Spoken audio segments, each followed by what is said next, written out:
Sindh apex committee कच्चे में धाड़ेलन खिलाफ फौज ऐं रेंजर्स की मदद से ऑपरेशन की मंजूरी ॾेई छॾी। निगरान वॾे वज़ीर जस्टिस रिटायर्ड मक़बूल बाकर की सदारत हेठि इजलास में अहम फैसला। निगरान वॾे वज़ीर सवाल कयो तो कुछ धाड़ेल असांजी फोर्सिस के कब्ज़े में छो नथा अचनि। धाड़ेलन के हर सूरत में जहनुम भेड़ो कयो। अफ़सोस है तो धाड़ेलन के करे घोटकी ऐं कश्मीर जी पुल जो कम रुकियल है। वॾे वज़ीर पारां रेंजर्स ऐं पुलिस के घोटकी ऐं कश्मीर पुल जो कम जल्द शुरू करण की हिदायत। कोर कमांडर कराची इजलास के ब्रीफिंग ॾींदे चयो त पाक फौज रेंजर्स ऐं पुलिस सां गॾिजी धाड़ेलन खिलाफ ऑपरेशन शुरू कंदी। दरिया जे बंद ते 400 पुलिस चौकियूं ठाहियूं पयूं वञनि। हेल ताईं 210 चौकियूं ठही चुकियूं आहिनि, जिथे 3200 एहलकारनि खे मुक़रर कयो वेंदो। हथियारनि जी स्मगलिंग रोकण लाइ बि क्रैकडाउन शुरू कयो आहे। सिंध में हलंदड़ साल के 9 महीननि दौरान अगवा जा 220 वाक़िया थियण जो इंकशाफ। लाड़काने डिवीज़न में भुंगल अगवा जे वारदातुनि जा 128, सखर डिवीज़न में 46, हैदराबाद डिवीज़न में 3 ऐं शहीद बेनज़ीराबाद डिवीज़न में अगवा जो 1 वाक़ियो रिपोर्ट थियो।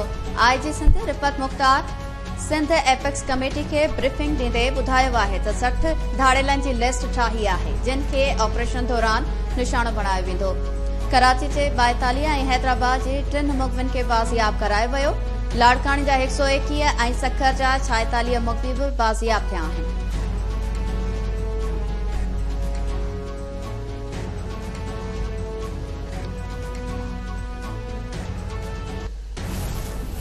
मायूस कंदड़ सूरत हाल आहे। सख़्त इन्हनि जी कारकर्दगी में पुलिस निगरान जेकी सिंध हुकूमत आहे उनमां सख़्त असां मायूस आहियूं।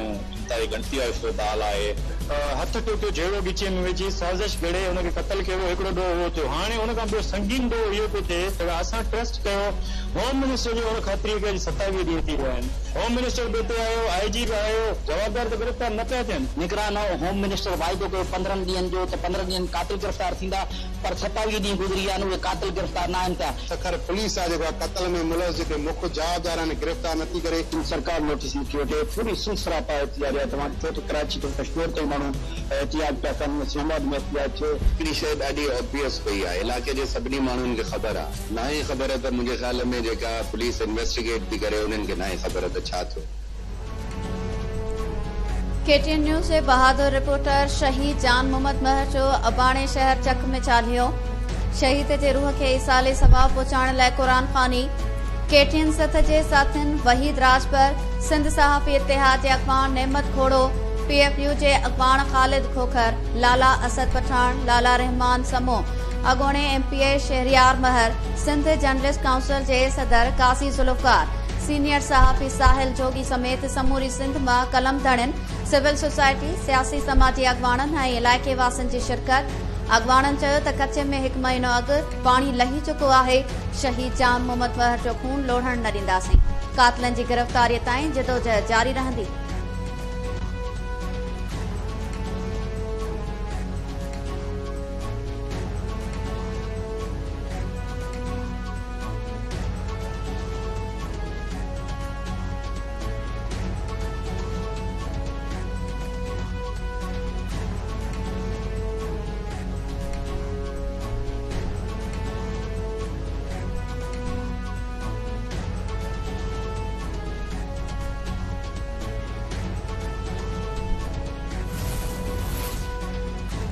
चक में शहीद सहाफ़ी जान मोहम्मद महर जे कातिलनि जी गिरफ़्तारीअ लाइ 40 जे मौक़े ते ताज़ियती मेड़ाको।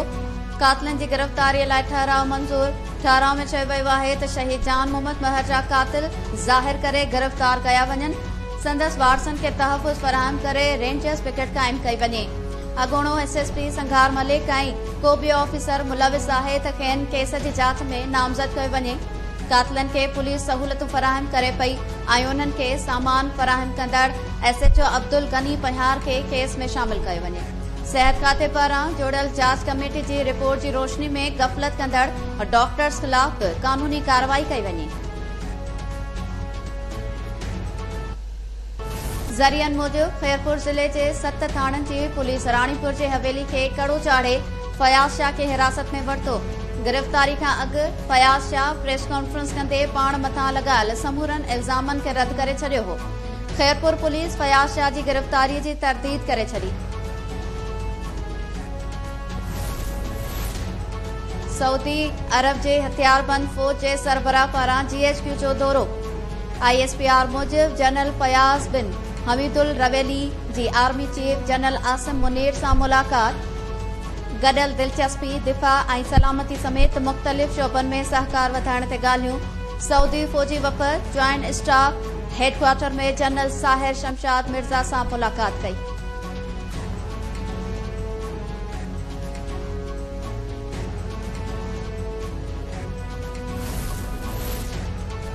पीपल्स पार्टी सरदार लतीफ़ खोसा जे सेंट्रल एग्जीक्यूटिव कमेटी वारी मेंबरशिप मुअत्तल करे छॾी। जारी कयल पधिराई मूजिब पीपल्स पार्टी जे मरकज़ी सेक्रेटरी जनरल नयर बुखारी लतीफ़ खोसा के शोकास नोटिस जारी कयो हो। हिक हफ़्ते अंदर जवाब न मिलण ते लतीफ़ खोसा जी मेंबरशिप मुअत्तल कई वई।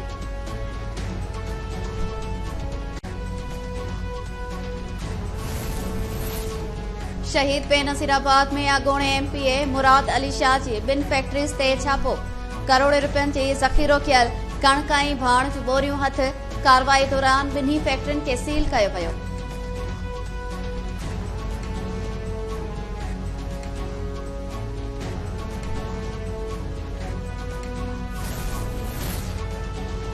घोटकी भरिसां पुर मज़ाहिमत ते हिकु ॼणो क़तल। हथियारबंदनि जी फायरिंग में ज़ख़्मी थियल गुलज़ार अहमद आराई रहीम यार खान जे अस्पताल में दम ॾिनो।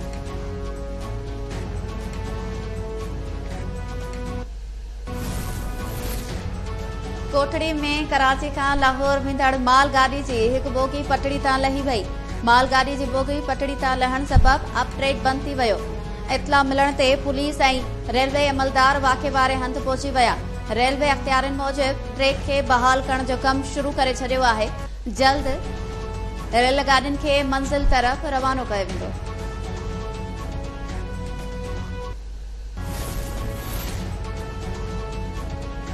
शिकारपुर पुलिस पारां महीनो अॻु अगवा कयल नौजवान शाहिद कल्होड़ो खे बाज़ियाब कराइण जी दावा। पुलिस जो चवणु आहे त खानपुर जे गढ़ी तेगो वारे इलाइक़े में टारगेटेड ऑपरेशन करे मुखबी खे बाज़ियाब करायो वियो।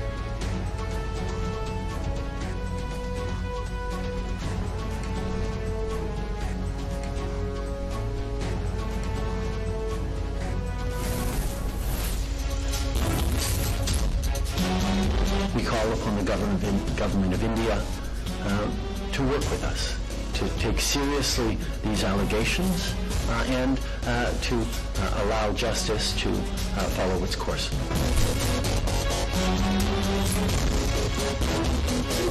Follow their course, and we call upon the government of India to engage with us to move forward on getting to the truth of this matter.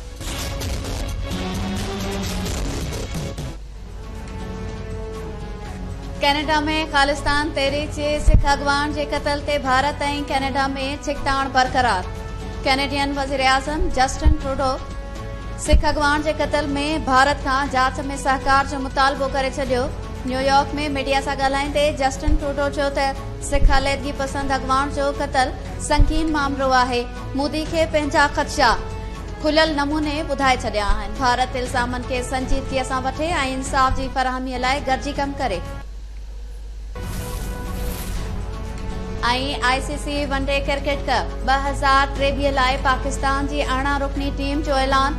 बाबर आज़म कप्तान ऐं शादाब खान नाइब कप्तान बरक़रार। Unfit fast bowler Naseem Shah जी जाइ ते हसन अली खे स्क्वाड में शामिल कयो वियो। ज़मान खान, उसामा मीर ऐं मोहम्मद हारिस के रिज़र्व रांदीगर तौर स्क्वाड जो हिस्सो हूंदा। शाहिन शाह अफरीदी, हारिस रऊफ़, इमामुल हक, मोहम्मद वसीम जूनियर, अब्दुल्ला शफी, फ़खर ज़मान, मोहम्मद रिज़वान, इफ्तिखार अहमद, मोहम्मद नवाज़, सऊद शकील ऐं सलमान अली आगा टीम जो हिस्सो हूंदा। क्रिकेट वर्ल्ड कप जी शुरूआत 5 अक्टूबर ते थींदी। पाकिस्तान पंहिंजी पहिरीं मैच 6 अक्टूबर ते नीदरलैंड ख़िलाफ़ खेॾंदो।